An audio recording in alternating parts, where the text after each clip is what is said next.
আছে, বলো বলো, যা মনে আসে বলো, কিচ্ছু ব্যাপার নেই।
এই অঞ্চলের স্থানীয় অঞ্চল একটু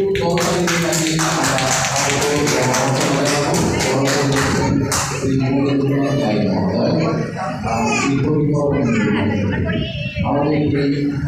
শিক্ষা প্রতিষ্ঠান যে অঞ্চলে অবস্থিত সেই অঞ্চলে এই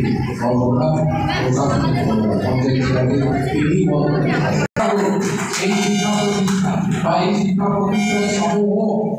আরো শিক্ষা প্রতিষ্ঠান আমরা এটা ভেবে তার কাছ থেকে কিছু কথা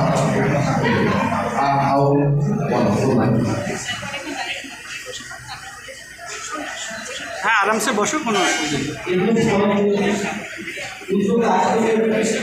যেগুলো বলবে না ওইগুলো নিয়ে ভাবো, ওই যেগুলো বলবে ওইগুলো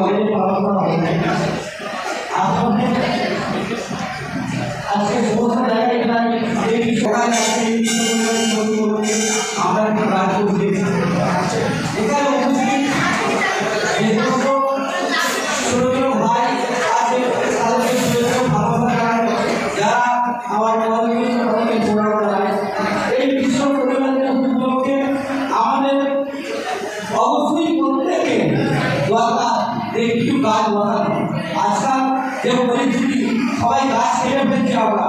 গাছ আমরা বসাচ্ছি, এটা আমাদের খুব দরকার, যাতে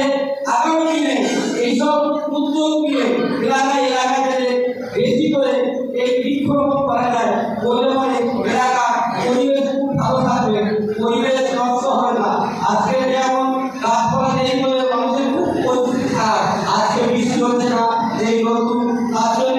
এগুলো সমস্যা, এগুলো থাকলে পরে যত থাকবে তত এলাকা উন্নয়ন হবে, ভালো হবে, অক্সিজেনের অভাব হবে না, আমরা মানুষদের সুবিধা হবে। আমরা যেমন বিশেষ করে গাছ কাটাতে গাছ যখন নষ্ট হয়ে যাচ্ছে সেই গাছগুলো ঘরে কিভাবে তার জন্য আবেদন করছি, সেখানে তারা বলছে মানে দুটো গাছ কাট দিচ্ছে না, তার মানে কি বলছে একটা গাছ কাটে 5টা গাছ বসাতে হবে। তার জন্য সবাইকে বলবো আপনারা আগামী দিন থেকে এই উদ্যোগকে আরো বৃদ্ধি করে নিয়ে এলাকায়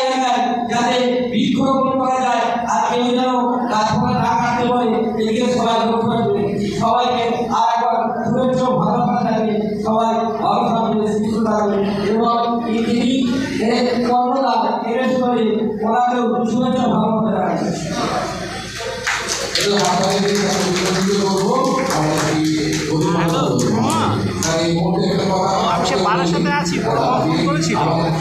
বর্তমান সরকার এই বিষয়টা মহতের উদ্যোগ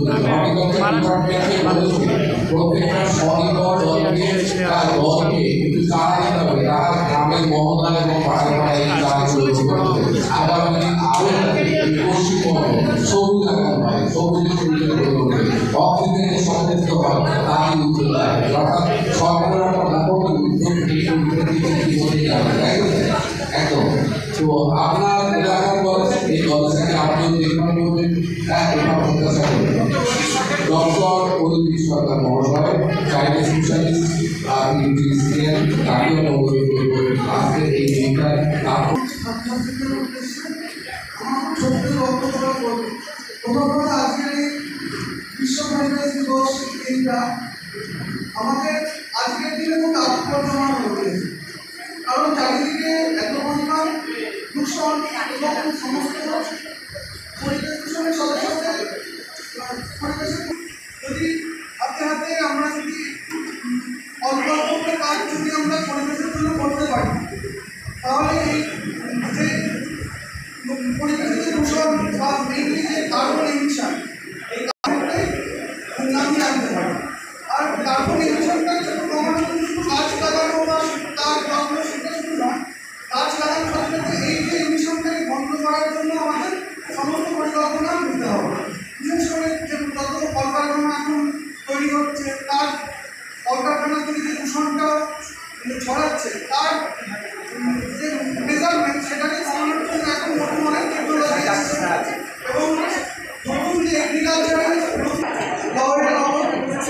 এই কনসেপ্টটার সাথে সাথে আমাদের ছোট ছোট উদ্যোগ প্রতিটা বাড়িতে বাড়িতে প্রতিটা ইনস্টিটিউশনে আমরা ছোট ছোট উদ্যোগ যদি নিতে পারি, পরিবেশটাকে আমরা আবার নতুন করে তার প্রাণ ফিরিয়ে আনতে পারবো। কার্বন ক্রেডিট করে থাকি, তবে টেকনিক যে হয় কার্বন ক্রেডিট মানে হচ্ছে বাতাসের কার্বন ডাই অক্সাইডটাকে আমরা মাটিতে নামিয়ে আনি, যাতে এই কার্বন ডাই অক্সাইডটা বাইরে বা শুধু কার্বন ডাই অক্সাইড না, কার্বন মনোক্সাইড এবং আরও যে কার্বন দূষক পদার্থ যেগুলো বাতাসের মধ্যে বেড়ায়, সেগুলো আমরা মাটিতে ফিরিয়ে আনার জন্য একটা সাধারণ পদক্ষেপ হচ্ছে গাছ লাগানো। অবশ্যই এই গাছ লাগানোর সাথে সাথে আমাদের কার্বন এমিশন কিন্তু আরেকভাবে আমরা ভালোভাবে কমাতে পারি বা কার্বনটাকে সিকুয়েস্ট্রেশন করাতে পারি মাটিতে। সেটা হচ্ছে চাষাবাদ, এগ্রিকালচারে যেমন কার্বন এমিশনটাকে কমায়, আবার এগ্রিকালচারে কিন্তু দূষণও হয়, যেমন এগ্রিকালচার ফিল্ডে প্রচুর মিথেন গ্যাস উৎপন্ন হয়। এবার সেই এগ্রিকালচারটাকে যদি আমরা একটা রিজেনেটিভ এগ্রিকালচার টেকনিকের মাধ্যমে আনতে পারি, তাহলে কি হবে যে এই যে এগ্রিকালচারের যে দূষণ সেটাও তখন কমবে, আবার এগ্রিকালচারের মাধ্যমে আমরা বাতাস থেকে কার্বন ডাই অক্সাইডটা কার্বনটাকে নিয়ে এসে কার্বন সিকুয়েস্ট্রেশন করতে হবে। এতে দু ধরনের লাভ, আমরা বাতাস থেকে যেমন কার্বন ডাই অক্সাইড কমিয়ে দিচ্ছি বা কার্বনের পরিমাণ কমিয়ে দিচ্ছি, তার সাথে সাথে এই মাটির মধ্যে যে কার্বনটা সিকুয়েস্ট্রেশন হচ্ছে, সেই কার্বনটা সিকুয়েস্ট্রেশন হওয়ার জন্য মাটির উর্বরতা শক্তি বাড়ছে এবং এই যে কার্বনটা যে বাতাস থেকে মাটির মধ্যে আসলো তার যে মেজারমেন্ট, এটাকে অ্যাকচুয়ালি বলা হয় কার্বন সিকুয়েস্ট্রেশন এবং এই কার্বন সিকুয়েস্ট্রেশন মেজারমেন্ট করা হয় কার্বন রেটের মাধ্যমে। আমাদের সারা ওয়ার্ল্ডে অনেক বড় বড় সংস্থা আছে এবং ইন্ডিয়াতেও আমাদের ভারতবর্ষে নতুন নতুন উদ্যোগ নিয়েছে এই কার্বন সিকুয়েস্ট্রেশনের মেজারমেন্ট এবং তার ভ্যালিডেশনের জন্য। এবং এতে চাষি যারা এগ্রিকালচার চাষাবাদগুলো করছে, বিভিন্ন শাকসবজি, ধান বা যে কোনো কিছু রোগ না, এই সামান্য কিছু টেকনিকের মাধ্যমে যদি আমরা এই চাষাবাদটাকে করে থাকি, তাহলে কী হবে, এই যে কার্বন সিকুয়েস্ট্রেশনটা হচ্ছে সঙ্গে সঙ্গে যে কার্বন সিকুয়েস্ট্রেশনের ক্রেডিটটা জেনারেট হচ্ছে, সেই ক্রেডিটটাকে আমরা